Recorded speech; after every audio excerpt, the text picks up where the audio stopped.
আজকে যে ফার্স্ট টপিকটা পড়াবো সেটা হচ্ছে causes of increasing returns to scale.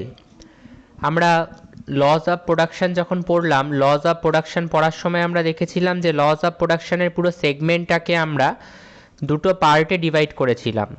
Lodge of প্রোডাকশনের পুরো সেগমেন্টটাকে আমরা দুটো পার্টে ডিভাইড করেছিলাম। তার মধ্যে একটা পার্টে আমরা লিখেছিলাম রিটার্নস টু দ্য ফ্যাক্টর, আর একটা পার্টে আমরা লিখেছিলাম রিটার্নস টু দ্য স্কেল। ঠিক আছে, তার মধ্যে আমরা রিটার্নস টু দ্য ফ্যাক্টরে চারটে ল পড়েছি। Law of increasing returns to the factor, law of decreasing returns to the factor, law of constant returns to the factor, and the last one is the law of variable proportion. Law of variable proportion, which is basically a mixture of law of increasing returns to a factor and decreasing returns to a factor. ওকে, তাহলে আমরা চারটে পড়েছি: increasing, decreasing returns, constant returns আর law of variable proportion. আর law of প্রোডাকশানের যে returns to scale, সেই রিটার্নস টু স্কেল পার্টে আমরা তিনটে ল পড়েছি: increasing returns to scale, decreasing returns to scale, and the last one is constant returns to scale. এবার ইকোনমিজ অফ স্কেল বিষয়টা কি? ইকোনমিজ অফ স্কেল হচ্ছে যে, ইকোনমিজ অফ স্কেল বলার আগে আমি যেটা বলতে চাইছি সেটা হচ্ছে এই পার্টটার উপরে তোমরা ফোকাস করো। রিটার্নস টু স্কেলের যে ইনক্রিজিং রিটার্নস টু স্কেল, সেই পার্টটার উপরে ফোকাস করো। ইনক্রিজিং রিটার্নস টু স্কেল কি বলতো? ইনক্রিজিং রিটার্নস টু স্কেল বলতো যে যদি আউটপুটের ফ্যাক্টরগুলো, আউটপুটের সমস্ত ফ্যাক্টর, প্রোডাকশানের সমস্ত ফ্যাক্টর, প্রোডাকশান করার জন্য যে সমস্ত ফ্যাক্টর প্রয়োজন, তার প্রত্যেকটি ফ্যাক্টরকে যদি সেম প্রপোর্শনে বাড়াতে হয়, মানে আমি ধরে নিই যদি যে প্রোডাকশান করতে খালি লেবার আর ক্যাপিটাল প্রয়োজন, তাহলে ইনক্রিজিং রিটার্নস টু স্কেল কি বলতো? যে লেবারকে যদি 10% বাড়ানো হয়, ক্যাপিটালকেও যদি 10% বাড়ানো হয়, তাহলে আউটপুট বা প্রোডাকশান সেটা কিন্তু 10%-এর থেকে বেশি বাড়বে, মানে 15% বাড়বে বা 12% বাড়বে বা অ্যাটলিস্ট 11% বাড়বে। এই বিষয়টা নিয়ে আমরা অলরেডি পড়াশুনো করেছি, আমরা জানি ইনক্রিজিং রিটার্নস টু স্কেল কী। যত প্রপোর্শনে বা যে প্রপোর্শনে লেবার আর ক্যাপিটাল বাড়ানো হচ্ছে, আউটপুট তার থেকে বেশি প্রপোর্শনে বাড়ছে। That is what increasing returns to scale is.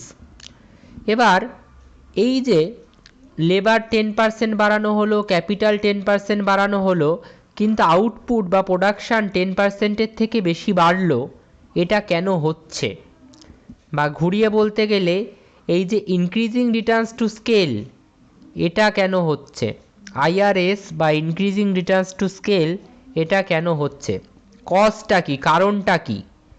সেই কারণটার উত্তর দিতে গিয়েই চলে আসে ইকোনমিজ অফ স্কেল। তো যদি প্রশ্নটা হয় যে what is the cause of IRS, উত্তরটা হবে ইকোনমিজ অফ স্কেল। আর যদি বলে what is economies of scale, বলবে economies of scale is the cause of IRS. বোঝা গেল? প্রশ্নটা যদি করে যে ইনক্রিজিং রিটার্নস টু স্কেলের কারণ কি, তখন বলবে যে ইকোনমিজ অফ স্কেল হচ্ছে ইনক্রিজিং রিটার্নস টু স্কেলের কারণ। আর যদি প্রশ্নটা করে যে ইকোনমিজ অফ স্কেল বিষয়টা কি, তখন বলবে যে যে কারণে ইনক্রিজিং রিটার্নস টু স্কেল দেখা যায়, সেই কারণটাই হচ্ছে ইকোনমিজ অফ স্কেল। ওকে, তাহলে ইকোনমিজ অফ স্কেল বিষয়টা কি? আইআরএস এর কারণ, আইআরএস এর কজ। আইআরএসটা কি? ক্যাপিটাল এবং লেবার যে প্রপোর্শনে বাড়ানো হচ্ছে, আউটপুট তার থেকে বেশি প্রপোর্শনে বাড়ছে, এটাই হচ্ছে আইআরএস। আর সেই আইআরএস এর কজ বা কারণটা কি? Economies of scale. বা কজ বা কারণটাকে আমরা ইকোনমিজ অফ স্কেল দিয়ে এক্সপ্লেন করি। এবার এইটা একটু বড় নোট আছে, একটু ভালো করে এটা পড়তে হবে তোমাদেরকে। আমরা দুটো হেডিংয়ে এটাকে ভাগ করব। একটা হচ্ছে ইন্টারনাল ইকোনমিক্স, যেটা এ দিয়ে লেখা আছে, আর একটা পরে তোমরা দেখতে পাবে এক্সটার্নাল ইকোনমিক্স। ঠিক আছে, ইন্টারনাল ইকোনমিক্সের মধ্যে আবার অনেকগুলো ভাগ হবে, অনেকগুলো ভাগ থাকবে। ঠিক আছে, তো ইন্টারনাল ইকোনমিক্স বিষয়টা কি? ইন্টারনাল ইকোনমিক্স মানে হচ্ছে যে যে সমস্ত ইকোনমি ফার্মের সাইজ চেঞ্জ করা বা বলতে পারো এইভাবেই যে ফার্মের সাইজ চেঞ্জ করা বা ফার্মের ক্যাপাসিটিটাকে চেঞ্জ করার কারণে যে সমস্ত ইকোনমিজ অ্যারাইজ করে ফার্মের সাইজ চেঞ্জ করার কারণে, সেই সমস্ত ইকোনমিক্সকে আমরা বলি ইন্টারনাল ইকোনমিক্স। ঠিক আছে, এটাকে দুটো পার্টে আবার ভাগ করা হচ্ছে ইন্টারনাল ইকোনমিক্সের পুরো বিষয়টাকে। সেই দুটো পার্ট কি কি? তার মধ্যে প্রথম পার্ট হচ্ছে রিয়েল ইকোনমিক্স। রিয়েল ইকোনমিক্স বিষয়টা কি? রিয়েল ইকোনমিক্স আলোচনা করে হচ্ছে যে আমরা ইনপুটটাকে কিভাবে কমিয়ে এফিশিয়েন্টলি প্রোডাকশান করতে পারবো। ইনপুট মানে কি? লেবার আর ক্যাপিটাল। লেবার আর ক্যাপিটালের পরিমাণটা কমিয়ে দিয়ে আমরা কিভাবে এফিশিয়েন্টলি আউটপুট প্রোডাকশান করতে পারবো, সেইটা সম্পর্কে আমাদের আলোচনা করে কোন ইকোনমিক্স? Real economics. তাহলে রিয়েল ইকোনমিক্স বিষয়টা কি? ইনপুট বা যেটাকে তোমরা বলতে পারো লেবার আর ক্যাপিটাল, সেইটার পরিমাণটা কমিয়ে দেব, কিন্তু কমিয়ে দেওয়ার পরেও এফিশিয়েন্টলি প্রোডাকশান হবে। ঠিক আছে, সেই বিষয়টাকেই বলা হচ্ছে রিয়েল ইকোনমিক্স। মানে হয়তো 10 জন লেবার আর 10টা মেশিন কাজ করতো, আমি হয়তো 10 জন লেবারকে কমিয়ে 5 জন লেবার করে দেবো, 10টা মেশিনকে কমিয়ে 8টা মেশিন করে দেবো। তাহলে আমার খরচাটাও কমে গেল, কারণ আগের মতো আর লেবার থাকছে না, তাহলে আগের মতো অত ওয়েজার দিতে হবে না। আগের মতো অত মেশিন থাকছে না, তাহলে আগের মতো অত ভাড়া আর দিতে হবে না। তো সেটাও যেমন কমলো, আমি প্রোডাকশানটাকেও এফিশিয়েন্টলি করলাম। আগে হয়তো এই 10টা মেশিন 10টা ক্যাপিটাল নিয়ে আমি 20 ইউনিট বানাচ্ছিলাম, এখন হয়তো এই 5টা মেশিন আর 8টা ক্যাপিটাল নিয়ে আমি আগের থেকে কম বানাচ্ছি, হয়তো 15 ইউনিটই বানাচ্ছি, কিন্তু আগের থেকে হয়তো আমার প্রফিট এখন বেশি হচ্ছে বিকজ অফ এফিশিয়েন্ট প্রোডাকশান। ওকে, এবার এই রিয়েল ইকোনমিক্সের মধ্যে আবার অনেকগুলো ভাগ আছে। এই পার্টটা একটু কনফিউজিং, তোমরা যদি এত মনে রাখতে না পারো, জাস্ট পার্টগুলো মনে রাখবে, মানে ছোট ছোট পার্টগুলো, রিয়েল ইকোনমিক্স কি, লেবার ইকোনমিক্স কি, এইগুলো একটু মনে রাখবে। রিয়েল ইকোনমিক্সটা কার ভাগ? রিয়েল ইকোনমিক্সটা কিন্তু ইন্টারনাল ইকোনমিক্সের ভাগ। ঠিক আছে, এইটা মনে রেখো, ইন্টারনাল ইকোনমিক্সের ভাগ হচ্ছে রিয়েল ইকোনমিক্স। ইন্টারনাল ইকোনমিক্সকে আমরা ক ভাগে ভাগ করব বললাম? একদম প্রথম থেকে, এটা একটু গোলাবে আমিও জানি, যে আমরা পুরো বিষয়টাকে ইকোনমিক্স অফ স্কেলকে দুটো হেডিংয়ে ভাগ করছি। কোন দুটো হেডিংয়ে? একটা ভাগ হচ্ছে তোমার ইন্টারনাল ইকোনমিক্স, আর একটা পরে আসবে এক্সটার্নাল ইকোনমিক্স। ইন্টারনাল ইকোনমিক্সের মধ্যে আবার দুটো ভাগ আছে। তার মধ্যে প্রথম ভাগটা কি? Real economics. তার মধ্যে আবার অনেকগুলো ভাগ আছে। আর ইন্টারনাল ইকোনমিক্সের দুটো ভাগ আছে বললাম না, একটা হচ্ছে রিয়েল ইকোনমিক্স, আর একটা দেখো এইখানে আসবে, কোথায় গেল, 2 নম্বর, let me just short it.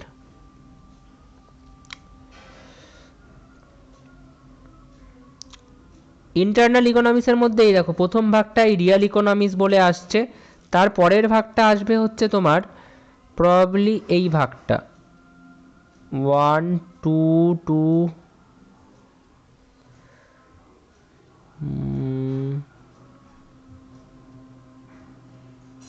হ্যাঁ এই যে সেকেন্ড ভাগটা এই প্রিকশনারি ইকোনমিক্স বলে আসবে। ঠিক আছে, তার মধ্যে এই 6টা পার্ট যেটা পরপর চলছে, এটা কিন্তু ইন্টারনাল ইকোনমিক্সেরই ভাগ।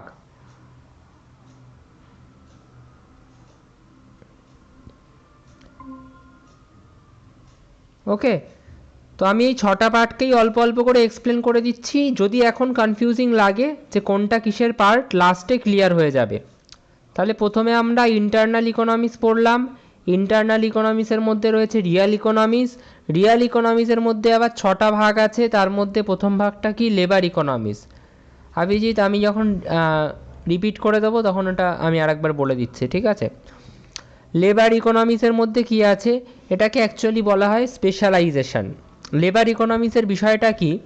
যে একটা লেবার যখন বছরের পর বছর একটা জিনিসে কাজ করতে থাকে, একটা প্রোডাকশান করতে থাকে, তখন সে সেই কাজটাতে দক্ষ হয়ে যায়। একটা লেবার ধরো বছরের পর বছর ব্যাগ সেলাই করছে, তো সে ওই ব্যাগ সেলাই করাতে দক্ষ হয়ে গেছে। সে এখন ঘন্টায় হয়তো 15টা ব্যাগ সেলাই করতে পারবে। তো সে কিন্তু এফিশিয়েন্টলি কাজ করছে, অনেক এফিশিয়েন্টলি কাজ করছে এবং সে অনেক দক্ষ হয়ে গেছে। এবং অ্যাকচুয়ালি পুরো বিষয়টা কিসের উত্তর দেওয়ার চেষ্টা করছে? ইনক্রিজিং রিটার্নস টু স্কেলের উত্তর দেওয়ার চেষ্টা করছে যে কেন ইনক্রিজিং রিটার্নস টু স্কেল হয়। তো ইনক্রিজিং রিটার্নস টু স্কেল কেন হয়? ইনক্রিজিং রিটার্নস টু স্কেল মানেটা কি? লেবার আর ক্যাপিটাল 10% বাড়ালে বা 15% বাড়ালে আউটপুট তার থেকে বেশি বাড়বে। লেবার বা ক্যাপিটাল যতটা বাড়ানো হচ্ছে আউটপুট তার থেকে বেশি বাড়বে। তো সেটা কিভাবে হচ্ছে? এই লেবার ইকোনমিক্সের কারণে হতেই পারে যে লেবার অনেক বেশি দক্ষ হয়ে গেছে, তো একটা লেবার অনেক বেশি প্রোডাকশান করতে পারছে। লেবার এত দক্ষ হয়ে গেছে যে একটা লেবার যে হয়তো অন্য লেবার হয়তো 3টে ব্যাগ বানাতে পারে, কিন্তু সেই লেবারটা কাজ করে করে এত দক্ষ হয়ে গেছে সে হয়তো ঘন্টায় 15টা ব্যাগ বানাতে পারছে। তো লেবার খুব দক্ষ হয়ে যাওয়ার কারণে হয়তো ইনক্রিজিং রিটার্নস টু স্কেল হচ্ছে। ঠিক আছে, তো আমরা পুরো সেগমেন্ট জুড়ে এই কোয়েশ্চেনটারই অ্যান্সার করার চেষ্টা করব যে কেন ইনক্রিজিং রিটার্নস টু স্কেল হয়। তো ফার্স্টের এখানে আমি লেবার ইকোনমিক্সে সেই পার্টটাই দেখো এক্সপ্লেন করা আছে যে লেবার খুব এফিশিয়েন্ট যদি হয়ে যায় তাহলে হতে পারে। তারপরে technical economics or indivisibility, machine, proper machine use করে যদি প্রোডাকশান করা হয়, ঠিক আছে, বা মেশিন ইনডিভিজিবিলিটি মানে ক্যাপিটালকে ধরো আমি যদি প্রপারলি এফিশিয়েন্টলি ইউজ করি, যে প্রত্যেকটা কাজের জন্য একটা মেশিন আমার কাছে ফিক্সড করা আছে, আর মানে এই মেশিন থেকে সেলাই হয়ে বেরোবে ব্যাগটা, এই মেশিনে ব্যাগের চেন লাগানো হবে, এই মেশিনে ব্যাগটা প্যাকেট করা হবে, এই মেশিনে আমাদের যে স্কুল ব্যাগটা তৈরি হলো সেই স্কুল ব্যাগে লোগো লাগানো হবে। তো প্রত্যেকটা মেশিনকে যদি এফিশিয়েন্টলি কাজে লাগানো হয় তাহলে খুব তাড়াতাড়ি প্রোডাকশানের পরিমাণটা বৃদ্ধি পাবে, সেভাবেও ইনক্রিজিং রিটার্নস টু স্কেল হতে পারে। ওকে, তো এইভাবেও আমরা আইআরএসটার কারণটাকে এক্সপ্লেন করতে পারি।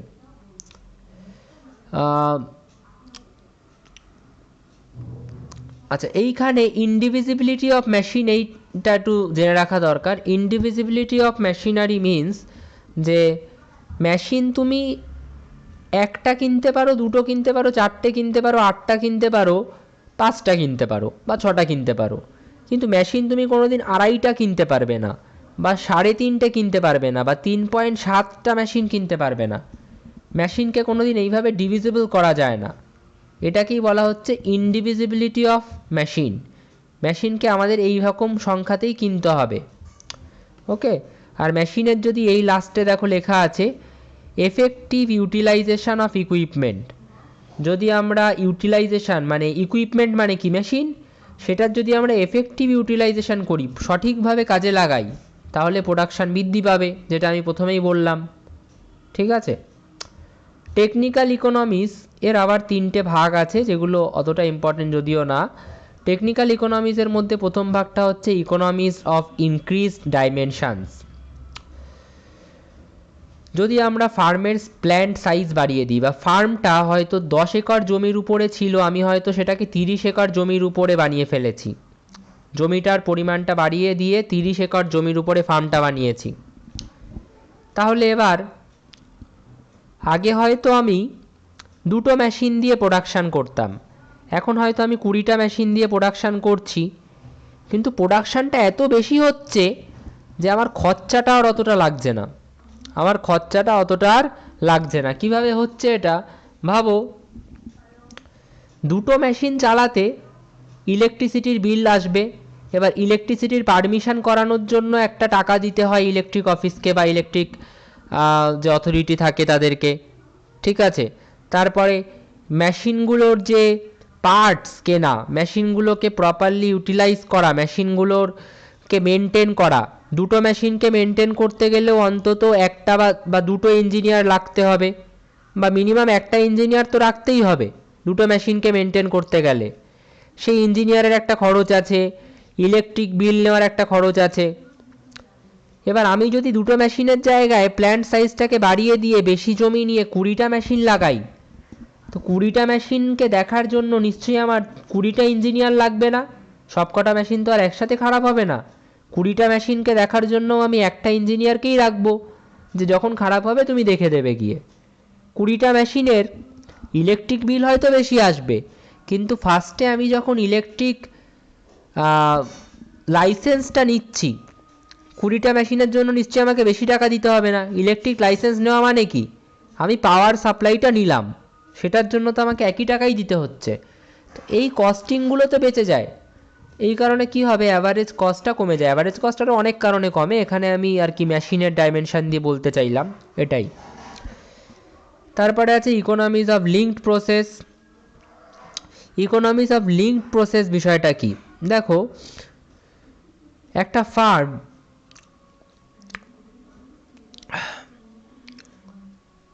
যদি বড় ফার্ম হয়, ঠিক আছে, তাহলে সে মানে বড় কোম্পানি বলতে কীরকম, বড় কোম্পানি বলতে সে জিনিসটা বানাচ্ছে, সে জিনিসটা তৈরি করছে, ঠিক আছে, জিনিসটা তৈরি করে সে পুরো ফিনিশ করছে, মানে ওর কাছে র ম্যাটেরিয়াল আসলো, র ম্যাটেরিয়ালটাকেও পুরো একটা ফিনিশড প্রোডাক্টে তৈরি করলো।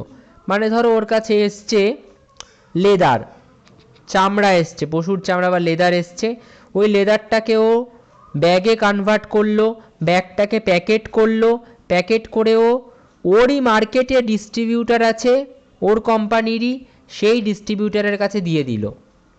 এতে কি হবে, এতে প্রথম কথা তো ওর প্রোডাকশানটা তার মানে পুরোটাই ও একা করতে পারছে, সেটাকে সেলও ও নিজের দায়িত্বেই করতে পারছে, ওকে অন্য কারোর উপর নির্ভর করতে হচ্ছে না, প্রফিটটাও পুরোপুরি ওর পকেটেই ঢুকবে তার মানে, তাই তো। এইভাবেও কিন্তু আইআরএস হতে পারে, ইনক্রিজিং রিটার্নস টু স্কেল হতে পারে, পুরোটা সে নিজেই করলো। This is what we are calling economies of linked process. Linked process মানে দেখো সব কিছুর মধ্যে লিঙ্ক রয়েছে এবং লিঙ্কটাও নিজেই করে রেখেছে, লিঙ্কটার জন্য ওকে কারোর অপেক্ষা করতে হচ্ছে না, যে র ম্যাটেরিয়াল থেকে অর্ধেকটা জিনিস আমি বানিয়ে দেবো, অর্ধেকটা জিনিস অন্য একটা কোম্পানি দিয়ে বানাবো, সেলটা অন্য একটা কোম্পানিকে দিয়ে করব, এই সমস্ত লিঙ্কের জন্য ওকে অপেক্ষা করতে হচ্ছে না, ওর লিঙ্ক করাই আছে। লিঙ্ক করাই আছে মানে র ম্যাটেরিয়াল থেকে কিভাবে ফিনিশড প্রোডাক্ট তৈরি হবে, সেখান থেকে কিভাবে সেটা প্যাকেজিং হবে, কোথায় সেটা সেল হবে ডিস্ট্রিবিউটারের কাছে, সব কিছুর মধ্যেও নিজেই লিঙ্ক করে রেখেছে, কারণ ওর কোম্পানিটাই এত বড়। সেই কারণেও কিন্তু আইআরএস বা ইনক্রিজিং রিটার্নস টু স্কেল হতে পারে, মানে লেবার আর ক্যাপিটাল যে প্রপোর্শনে বাড়ানো হচ্ছে, আউটপুট তার থেকে বেশি প্রপোর্শনে বাড়তে পারে। Okay, next is economies of use by product. বড় বড় কোম্পানিগুলো কি করে, বাই প্রোডাক্ট ইউজ করে। মানে কি বাই প্রোডাক্ট, মানে হচ্ছে যে ধরো আমি যদি বলি যে একটা আখের রস, বোতল ভরে আখের রস বিক্রি করে একটা কোম্পানি, তো তারা কি করলো, তারা এই যে ওয়েস্ট বা বাই প্রোডাক্ট, এবার আখের রস যখন বানানো হয়, আখের ছিবড়াগুলো তো কোনো কাজে লাগবে না ওদের হিসাব মতো, ওরা কি করে ওগুলোকে ফেলে দেয় না, আখের রসটা ওদের মেন প্রোডাক্ট, আখের রসটা ওরা বাজারে বিক্রি করবে, ওটা ওদের মেন প্রোডাক্ট। কিন্তু ওই ছিবড়া যেগুলো, আখের ছিবড়া যেগুলো, সেগুলোকে ওরা প্যাকেট করে, প্যাকেট করে পশুখাদ্য হিসেবে অন্য একটা মার্কেটে বিক্রি করে, যারা পশুপালন করে তাদের কাছে বিক্রি করে। তো এই যে আখের ছিবড়াগুলো, এগুলো কি বাই প্রোডাক্ট, আর যে আখের রসটা বিক্রি করছে এটা কি মেন প্রোডাক্ট। এই কারণেও ইনক্রিজিং রিটার্নস টু স্কেল বা আইআরএস হতে পারে। যতটা লেবার আর ক্যাপিটাল ইউজ হচ্ছে, আউটপুট তার থেকে অনেক বেশি ইউজ হবে, মানে আউটপুট অনেক বেশি প্রডিউস হবে, সরি, ঠিক আছে। অ্যান্ড এরকম রয়েছে সেকেন্ড, থার্ড, আচ্ছা এই তিনটে পয়েন্ট যে বললাম, economies of use of by product, economies of linked process, আর একটা বললাম হচ্ছে আরেকটা বললাম তো, হ্যাঁ, ইকোনমিজ অফ ইনক্রিজ ডাইমেনশন। এই তিনটে পয়েন্ট কিসের আন্ডারে ছিল, তিনটে পয়েন্ট ছিল হচ্ছে তোমার টেকনিক্যাল ইকোনমিজ অর ইনডিভিজিবিলিটির আন্ডারে, যেটা নাম্বার 2 ছিল। এবার আমরা নাম্বার 3-তে চলে যাব। নাম্বার 3-তে কী আছে দেখো, ইনভেন্টরি ইকোনমিজ। বড় বড় ফার্মগুলোর প্রচুর ইনভেন্টারি থাকে। ইনভেন্টারি মানে কি, ইনভেন্টারি মানে স্টক। স্টক মানে কি, স্টক মানে ধরো 500টা ব্যাগ তৈরি করেছে একটা কোম্পানি, 500টার মধ্যে 500টাই তো মার্কেটে সাপ্লাই দিয়ে দেবে না। সাপ্লাই পড়ানোর সময় তোমাদেরকে বলেছিলাম সাপ্লাই আর স্টকের মধ্যে কি ডিফারেন্স আছে। 500টার মধ্যে হয়তো 200টা মার্কেটে সেল করার জন্য পাঠাবে, আর বাকি 300টা কি করবে, বাকি 300টাও রেখে দেবে নিজের কাছে স্টক হিসেবে। তো বড় বড় কোম্পানিগুলোর এই স্টকগুলো অনেক জমা থাকে, মানে প্রচুর অ্যামাউন্টে স্টক থাকে, ঠিক আছে। এটা কি বলা হচ্ছে ইনভেন্টরি ইকোনমিস। এই কারণেও কিন্তু ইনক্রিজিং রিটার্নস টু স্কেল হতে পারে। এবং যখন ধরো মার্কেটে জিনিসটার দাম কম বা মার্কেটে র ম্যাটেরিয়াল, প্রথম কথা আউটপুট বানাতে গেলে কি লাগবে, র ম্যাটেরিয়াল তো লাগবেই, ব্যাগ বানাতে গেলে লেদার তো লাগবেই। এবার ধরো মার্কেটে র ম্যাটেরিয়ালের প্রাইস খুব হাই, এখন যদি ওই ফার্মটা মার্কেট থেকে র ম্যাটেরিয়াল কিনতে যায় আর কিনে নিয়ে এসে যদি আউটপুট বানাতে যায়, তাহলে ওর কোনো লাভই হবে না। কিন্তু বড় বড় ফার্মের কাছে এত স্টক জমা করা আছে, হয়তো ওর কাছে 30 লাখ ব্যাগ অলরেডি স্টকে জমা আছে, তাহলে ও এখন র ম্যাটেরিয়াল কিনবেই না। কারণ ও বলবে আমার কাছে এত স্টক পড়ে আছে, আমার এখন নতুন প্রোডাকশান করার দরকারই নেই, র ম্যাটেরিয়ালের এখন দাম বেশি, আমি এখন কিনবো না। যখন র ম্যাটেরিয়ালের দাম কম হবে তখন কিনবো, কিনে আবার বানাবো। কারণ এখন না কিনলেও আমার ব্যবসা বন্ধ হয়ে যাবে তা না, আমার কাছে প্রচুর স্টক আছে, ওগুলো থেকেই আমি বিক্রি করতে পারবো। এই কারণেও আইআরএস বা ইনক্রিজিং রিটার্নস টু স্কেল হতে পারে। Fourth one is selling or marketing economies.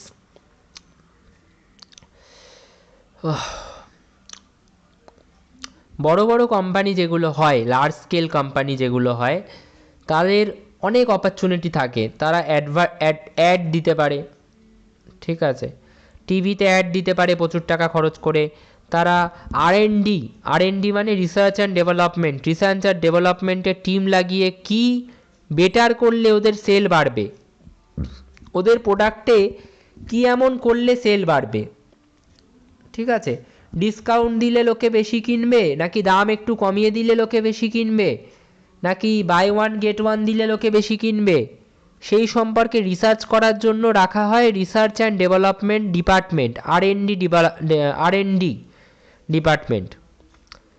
তো বড় বড় কোম্পানিগুলোর কাছে এত টাকা থাকে যে ওরা আর&ডি ডিপার্টমেন্ট বসাতে পারে, ওরা অ্যাডভার্টাইজমেন্ট করতে পারে টিভিতে বা প্ল্যাকার্ডে, ওরা সেল করার জন্য আলাদা করে লোক রাখতে পারে। দেখবে রাস্তাঘাটে সানলাইটের সার্ফ বিক্রি করার জন্য বসে আছে, সানলাইট কোম্পানি থেকেই পাঠিয়েছে ওদেরকে, যে যাও লোককে দেখাও, দিয়ে ওদেরকে কিনতে বলো, একটু কম দামেই দেবে, কিনতে বলবে।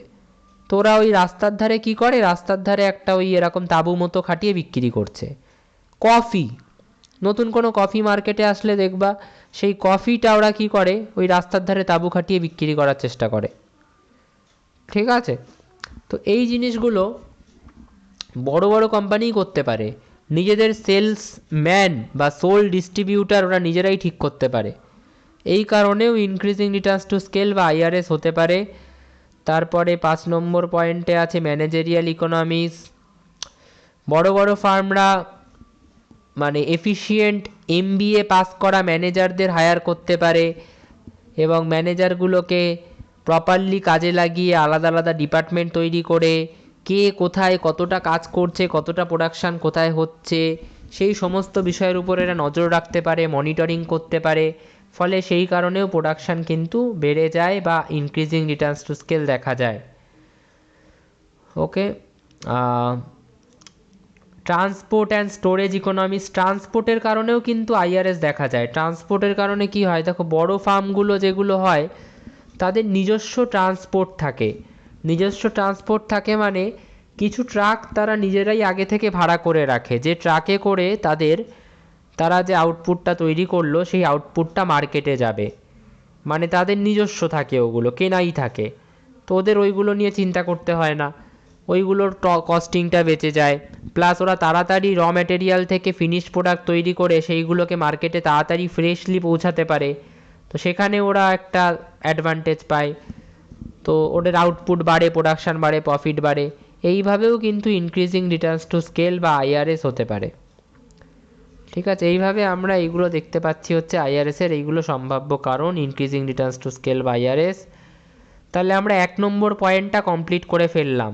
ভালো করে দেখো, আমি আরেকবার বলে দিচ্ছি ইকোনমিস অফ স্কেল বিষয়টা কি, ইনক্রিজিং রিটার্নস টু স্কেল বা আইআরএস কেন হয়, সেই কারণটা ইকোনমিজ অফ স্কেলের মাধ্যমে এক্সপ্লেন করতে হয়, যে ইকোনমিজ অফ স্কেলের কারণেই ইনক্রিজিং রিটার্নস টু স্কেল হয়, অর্থাৎ ইকোনমিজ অফ স্কেলের কারণেই লেবার আর ক্যাপিটাল যতটা বাড়ানো হচ্ছে আউটপুট তার থেকে বেশি প্রপোর্শনে বাড়ে।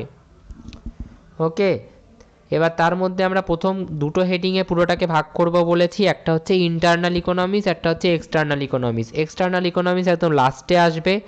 ইন্টারনাল ইকোনমিক্স আমরা পড়ছি, তার মধ্যে আমরা দুটো পার্টে ভাগ করেছি ইন্টারনাল ইকোনমিক্সকে, একটা রিয়াল ইকোনমিক্স। রিয়াল ইকোনমিক্সের মধ্যে আমরা 6টা পার্ট অলরেডি পড়ে ফেললাম। এবার আমরা ইন্টারনাল ইকোনমিক্সেরই যে সেকেন্ড ভাগটা, ইন্টারনাল ইকোনমিক্সের সেকেন্ড ভাগটা হচ্ছে পিকুনিয়ারি ইকোনমিক্স। পিকুনিয়ারি ইকোনমিক্সটা এবার আমরা পড়ব।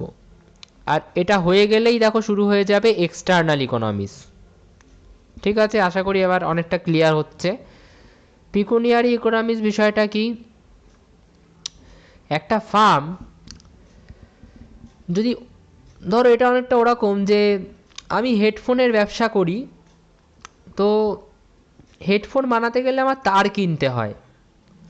তো আমি যদি এখন কলকাতার মার্কেটে গিয়ে বলি যে আমাকে 10 পিস তার দিন, আমি হেডফোন বানাবো আমার কোম্পানিতে বা আমার ঘরে, ওরা বলবে যে হ্যাঁ 10 পিস তার আমরা দেবো, কিন্তু 10 পিস তারের রেট হচ্ছে মাত্র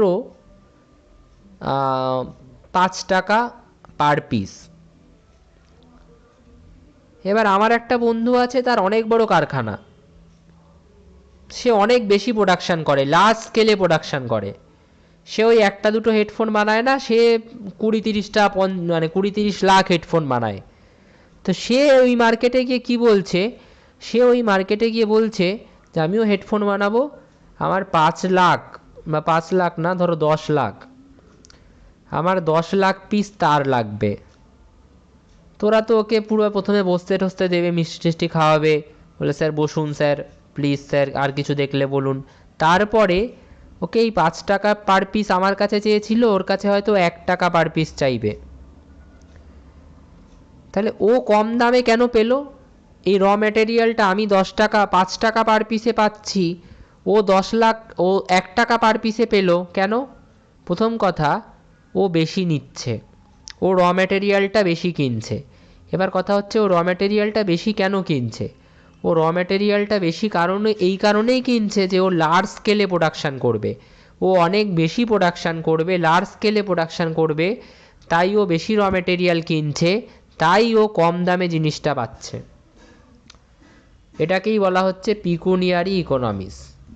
ঠিক আছে, পিকুনিয়ারি ইকোনমিক্স বিষয়টা কি, ফার্ম কম দামে জিনিসটা, যে সমস্ত ফার্ম বেশি প্রোডাকশান করে, লার্জ স্কেলে প্রোডাকশান করে, তারা র ম্যাটেরিয়ালটাও কম দামে পায়।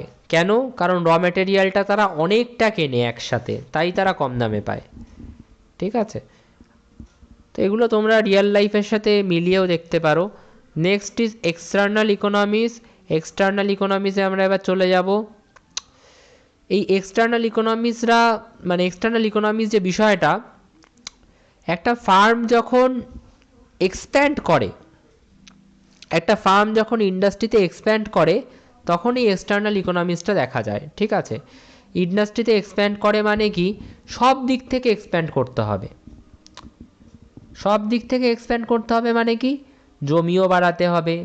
হয়তো আগে 5 একর জমির উপরে প্রোডাকশান হতো, এখন 20 একর জমির উপরে প্রোডাকশান হচ্ছে। আগে হয়তো 10টা লেবার ছিল, এখন হয়তো 40টা লেবার আছে। আগে হয়তো 3টে মেশিন ছিল, এখন হয়তো 30টা মেশিন আছে। আগে হয়তো 5 কোটি টাকা লাগিয়ে প্রোডাকশান হতো, এখন হয়তো 50 কোটি টাকা লাগিয়ে প্রোডাকশান হচ্ছে। একটা ফার্ম যখন ইকোনমিতে সব দিক দিয়ে এক্সপ্যান্ড করে এরকম, তখন আমরা এক্সটার্নাল ইকোনমিক্স দেখতে পাই। আর এর ফলেও কিন্তু আইআরএস বা ইনক্রিজিং রিটার্নস টু স্কেল দেখা যায়। ওকে, এবার এক্সটার্নাল ইকোনমিক্স অফ স্কেলের মধ্যে প্রথম যেটা পড়তে হবে, ইকোনমিক্স অফ কনসেন্ট্রেশন। জিও,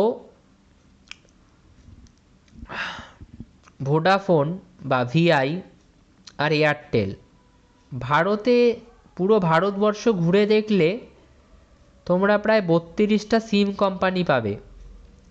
আর কি মারছি না, মানে সব কটা রাজ্যের সব কোম্পানি মিলিয়ে দেখবে প্রায় 32টা সিম কোম্পানি আছে। 32টা সিম কোম্পানির মার্কেট শেয়ার যদি 100% হয়, মিলিয়ে জিও, ভিআই আর এয়ারটেল একা 80%, এই তিনটে কোম্পানি একা 80% মার্কেট শেয়ার নিয়ে বসে আছে, বা হয়তো তারও বেশি। আর বাকি 29টা কোম্পানির কাছে কতটা মার্কেট শেয়ার আছে? মাত্র 20%। মানে মার্কেটে যদি 100 কোটি টাকা থাকে, তার মধ্যে 100 কোটি টাকা যদি সিমের ব্যবসায় থাকে, 100 কোটি টাকা যদি সিমের ব্যবসায় থাকে, 80 কোটি টাকা কার পকেটে আছে? জিওর পকেটে, ভিআই এর পকেটে আর এয়ারটেলের পকেটে মিলিয়ে। বাকি 20 কোটি টাকা কার পকেটে আছে? এই 29টা কোম্পানি মিলিয়ে। কনসেন্ট্রেশন মানে কি? কিছু কিছু ফার্ম নিজেদেরকে এত ভালোভাবে স্ট্যাবলিশ করে নেয় ব্যবসাতে বা বিজনেসে, যে তারা অনেক বেনিফিট সুবিধা ভোগ করতে পারে একসাথে, এবং তাদের কাছে একটা বিরাট বড় মার্কেট শেয়ার চলে আসে, যেরকম জিও, ভোডাফোন আর এয়ারটেলের কাছে চলে এসছে। আর ওই যে বললাম যে তারা অনেক বেশি সুবিধা ভোগ করতে পারে। কি সুবিধা ভোগ করতে পারে বলো তো? প্রথম কথা, এই রেসপেক্টে যদি বলি, জিও, ভোডাফোন আর এয়ারটেলের রেসপেক্টে যদি বলি, এদের কাছে যেহেতু এতটা মার্কেট শেয়ার আছে, এরা চাইলে এখন একসাথে দামটা বাড়িয়েই দিতে পারে। জিও হয়তো 199 টাকার প্যাকেজটাকে বললো 299 টাকা হয়ে যাবে। এয়ারটেল হয়তো 179 টাকার প্যাকেজটাকে বলে দিল 289 টাকা হয়ে যাবে। এইভাবে এরা একসাথে দাম বাড়িয়ে দিতে পারে, কমিয়ে দিতে পারে, প্রফিট বাড়িয়ে নিতে পারে, কারণ মার্কেটের শেয়ারের বেশিরভাগই এদের কাছে আছে। তাছাড়া শুধু এইটাই একমাত্র সুবিধা না, আরও অনেক সুবিধা এরা ভোগ করতে পারে। তার মধ্যে হচ্ছে যে ভালো লেবার, প্রশিক্ষিত লেবার সবসময় চাইবে আমি জিওতে গিয়ে কাজ করব, আমি ভোডাফোনে গিয়ে কাজ করব, আমি এয়ারটেলে গিয়ে কাজ করব। ট্রেন্ড বা প্রশিক্ষিত লেবার কোনোদিন চাইবে না যে আমি আইডিয়াতে গিয়ে কাজ করব, বা টাটা ডোকোমো তো এখন উঠে গেছে, টাটা বা বিএসএনএলে গিয়ে কাজ করব। ভালো প্রশিক্ষিত লেবার দামি কোম্পানিতে যেতে চাইবে, যার কাছে মার্কেট শেয়ার বেশি আছে। তো ভালো ভালো স্কিল্ড লেবার এরা পেয়ে যায় কারা? যে সমস্ত ফার্মের কাছে মার্কেট কনসেন্ট্রেশন বা মার্কেট শেয়ার বেশি থাকে, তারা ভালো লেবার পায়, ট্রেন্ড লেবার পায়। তারপরে তারা নতুন নতুন প্রোডাক্ট বানাতে তাদের যে রিসার্চ অ্যান্ড ডেভেলপমেন্ট, সেটাও তারা ভালো করে করতে পারে। ওকে, তারপরে ট্রান্সপোর্ট অ্যান্ড কমিউনিকেশানেরও তাদের কাছে অনেক ফেসিলিটি থাকে। ওকে, তো আলটিমেটলি এই বিষয়টাকেই বলা মার্কেট কনসেন্ট্রেশন। বিষয়টা কি? মার্কেট কনসেন্ট্রেশন বা ইকোনমিজ অফ কনসেন্ট্রেশন বিষয়টা হচ্ছে যে অল্প কিছু ফার্মের কাছে যখন মার্কেটের বেশিরভাগ শেয়ার চলে আসে, তখন সেটাকে বলা হয় মার্কেট কনসেন্ট্রেশন। এর ফলে তারা অনেক সুযোগ সুবিধা ভোগ করতে পারে, যার মধ্যে একটা হচ্ছে তারা প্রশিক্ষিত লেবার পেতে পারে, আর একটা হচ্ছে যে তারা কি বলি, তারা কমিউনিকেশানের সুযোগ সুবিধা বেশি ভোগ করতে পারে, তারা দামটাকে ইচ্ছে মতো বাড়াতে পারে, প্রফিটটাকে ইচ্ছে মতো বাড়িয়ে নিতে পারে। এটাই এক্সটার্নাল ইকোনমিক্সের প্রথম পয়েন্টটা হলো ইকোনমিক্স অফ কনসেন্ট্রেশন। সেকেন্ড পয়েন্টে এবার আমরা যাব, that is economics of information. একটা ইন্ডাস্ট্রিতে যখন অনেকগুলো ফার্ম চলে আসে, তখন তারা একসাথে বসে ডিসিশান নেয়। মানে ধরো বিষয়টা কিছুটা এরকম যে ইন্ডাস্ট্রি আর ফার্মের মধ্যে ডিফারেন্সটা তোমরা যদি না জানো আমি একটু বলে দিই। হ্যাঁ, ইন্ডাস্ট্রি আর ফার্ম, ফার্ম হচ্ছে একটা কারখানা যেখানে প্রোডাকশান হয়, ঠিক, একটা কারখানা যেখানে প্রোডাকশান হয়, সিঙ্গেল এন্টিটি। ওকে, বা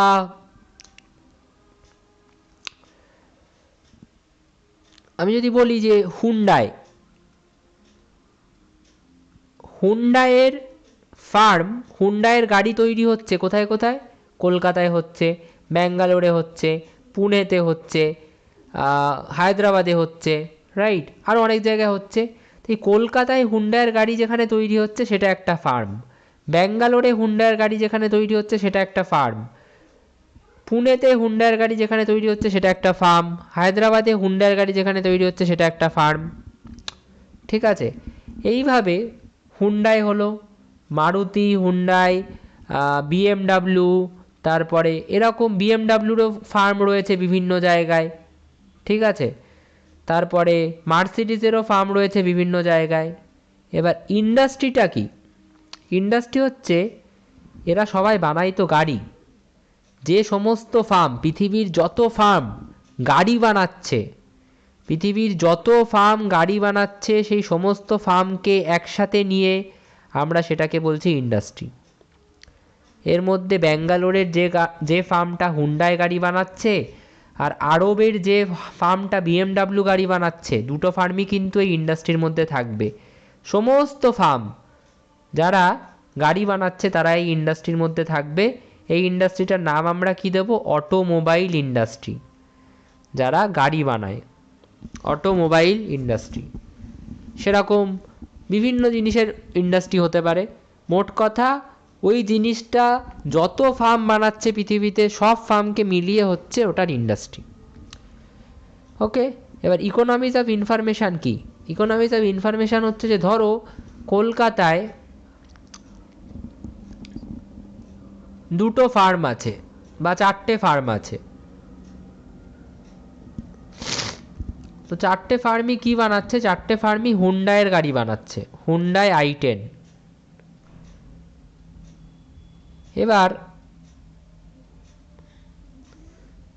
হঠাৎ করে দেখা গেছে গাড়িতে একটা প্রবলেম হচ্ছে, যে গাড়িটার যে ব্রেকটা সেটা মানে এরকম রিপোর্ট এসছে কাস্টমারদের থেকে যে গাড়িটার ব্রেকটা ঠিকঠাক ফাংশন করছে না।